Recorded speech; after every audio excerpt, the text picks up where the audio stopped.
Hello everyone, welcome back to my channel. If you're new here, this is Secondar's Diary. I make sewing tutorials, especially for beginners.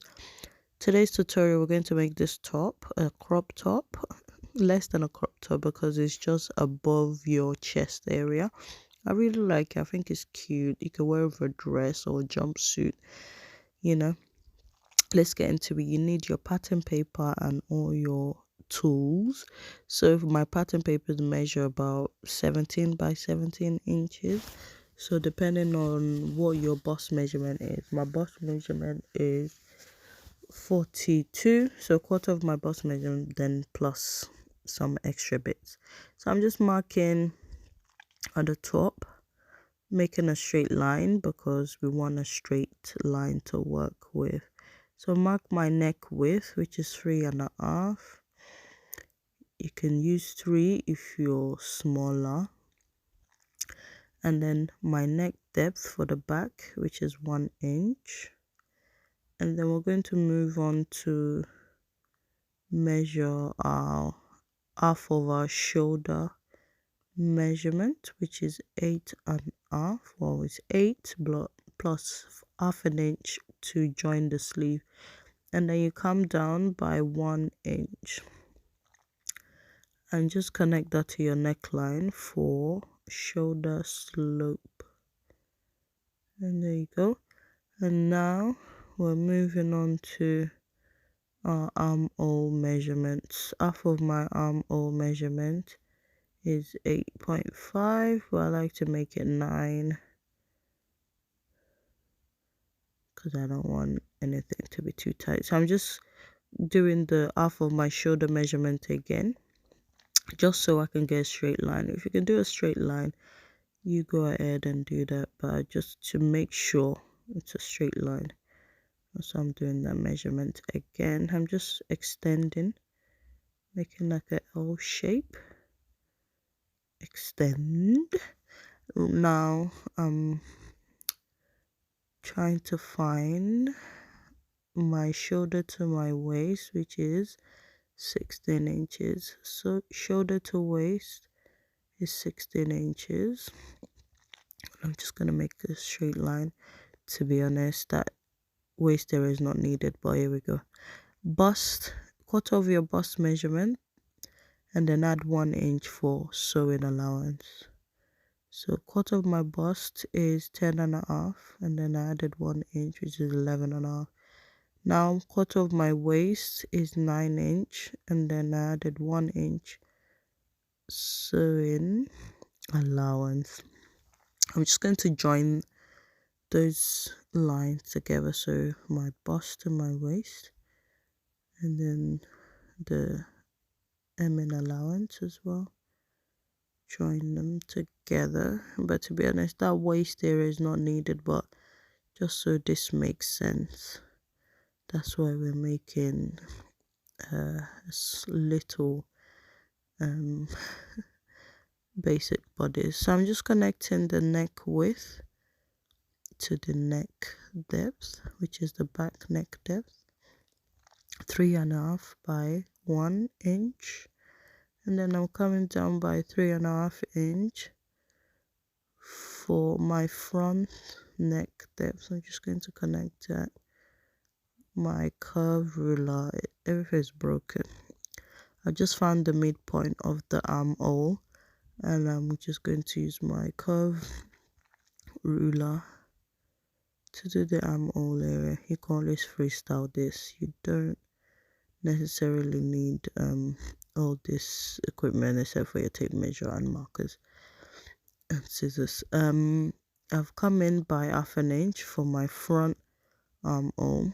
Look at my curve ruler, so annoying every time I see it. Why I haven't ordered a new one, I don't know. Even the yardstick is broken. That's what happens when you have children. Anyway, I'm going to mark from the armhole, come down by 1.5. So I'm just extending the armhole area. I'm just extending that so we know what we do. You can see what I'm doing. So I came down by 1.5, and then from the front I'll go up by 1.5 inches as well. So we're just going to connect that, but instead of doing a straight line, don't do a straight line, right? You need to make it like a curve. So not a straight line like that. You could use it to like help you, but you need to curve it. I tried to use the curve ruler, but it wasn't giving. So I decided to just freestyle it.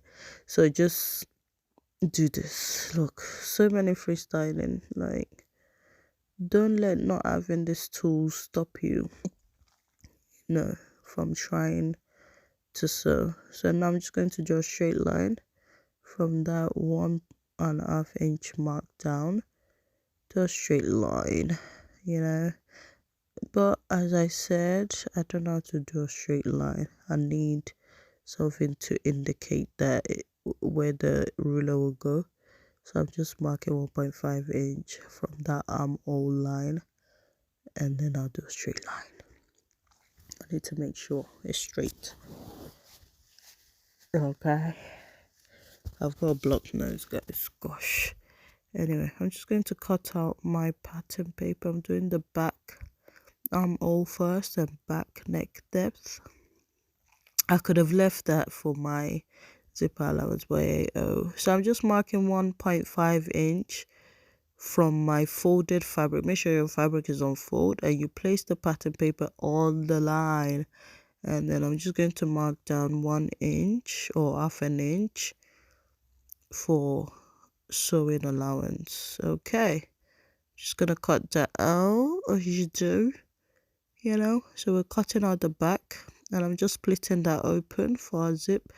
I'll cut out the front on the pattern paper and then attach that to our fabric. Make sure your fabric is folded, and you do a one inch or half an inch at the bottom, not at the side this time, because we don't need the zipper at the front. Hope that makes sense. Here's me attempting to make sleeve second style, because I don't know how to make sleeve. I'm just marking the length of my sleeve. I made the straight line at the top so that is just equal, and then the length of my sleeve, and then sewing allowance like so. To be honest, if you want the proper way to make sleeve, I'm not the one to look up to. But if you're chaotic like myself, you can follow me. So half of your armhole measurement, I like to just add like extra half an inch, and then 1 inch for sewing allowance. So we'll come down from that line by 3 inches. We're marking out 3 inches, and then we'll find the midpoint. This is how I do my sleeve. I don't know if it's correct. I actually need to learn how to do sleeve, but because this has been working for me, I think that's why I haven't bothered to learn properly. God. Midpoint, I look for the midpoint. I do a little curvy curve, a little snaky snake. Oh Lord, if you want to do it properly, check out other videos on how to make basic sleeves, because what is this? Why is this curve? And then if you want like a normal sleeve, just measure your bicep area and then half of that, and then just measure it. Like I said, check other videos. I'm just going to make the lining now. Just place your fabric on top of the fold and then do it so round like so. Leave the shoulder and the armhole area, neckline, bottom and side. Leave the armhole area and leave the shoulder area. Sorry guys, my nose is blocked. So I'm just going to iron. Make sure you iron so everything's looking nice and crisp. We're just going to attach the shoulder, but when you attach the shoulder, to make it look nice and neat, no fraying showing, just place your fabric on top of each other, grab the lining and then place it over. So you're placing it over where the neckline area is. Place it over like so, and then pin, and then so. You do that for both shoulders, and look at that, nice and neat. Make sure you don't fold make sure the fabric doesn't fold when you're trying to sew it together. So because you can make that mistake and fold it over and the front looks crunchy and you have to undo it. Now I'm attaching the sleeve. Found the midpoint of my sleeve and I attached it to my armhole area like that. Iron it, make sure so it's nice and neat. Well, if you don't care if it's nice and neat, then don't iron in it. Do it your way, but I would advise you iron. It just makes it look nicer. Anyway, I don't like ironing, but sewing will humble you. So I'm just marking 1 inch and I'm just going to sew that with like a loose thread.